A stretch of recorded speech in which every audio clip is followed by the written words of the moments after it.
Welcome back to 843 TV. We're now joined by Michael Johns, who's a board member of the USCB Festival Series. Michael, thanks for joining us today. My pleasure. So the USCB Festival Series is a fabulous program, but I think that, would you mind kind of sharing some of the history and the background behind the USCB Festival Series for our viewers? Sure. This is our 37th season. Wow. And there are 5 concerts a season, and we present different artists.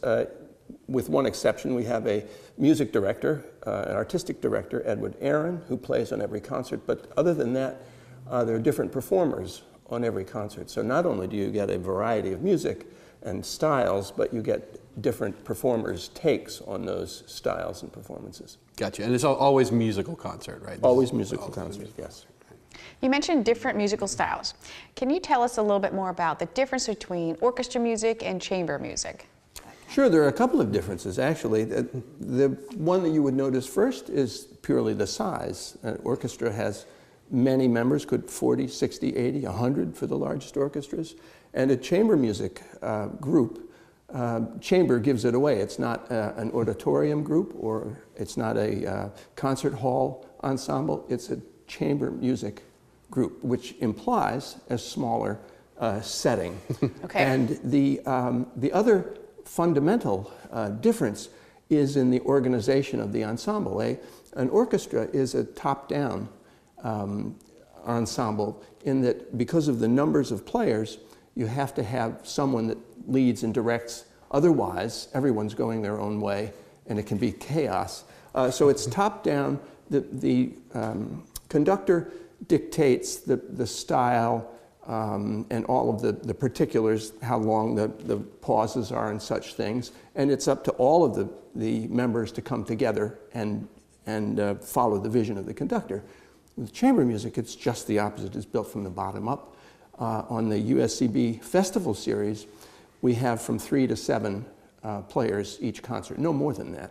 Okay. And the hall is a perfect size, with those 461 seats. You can hear every note, and the players are deeply invested in the performance because every note they play is heard, because there are so few of them. So they get to help. Every one of them has a voice in determining the course of the music and how it's going to be interpreted. So it's a very much, they're very much invested. And to my way of thinking, I picture an orchestra is something that you lean back to listen to, and you can let the sound come to you. There are waves of sound. It's fabulous. And in chamber music, you lean forward because you're listening to intimate conversation among the musicians. So they're both equally valid. They're both wonderful, but they're quite different experiences. Wow, that's neat. And some of these chamber groups that you get, they've been playing together as a group, right? I mean, it's not like you pick individual musicians and say, hey, come on and play together. Or is that how that works? Sometimes yes, sometimes no. We've had string quartets, for instance. We've had the Emerson String Quartet.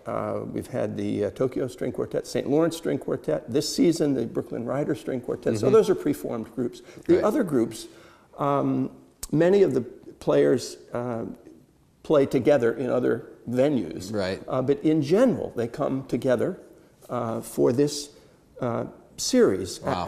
out of their normal lives. Many of them are university professors, for instance. They might have a week off or take a week off. But the good thing about that is that it's certainly not stale. Right. And they're on the edge of their seats because they're doing it for the first or maybe the second or third time together in that particular group. So you get a real sense of something being made at the moment. Right, brand new and unique. Yeah. So that's one of the things that makes the USCB Festival Series unique. Another thing is it's a Sunday concert, right? It's a Sunday matinee. Sunday at 5 o'clock. 5 o'clock, okay. And can you tell us, share with us, there's only 5 of these, and you bring some really significant names, I think, is appropriate. What other things make the USCB Festival Series unique?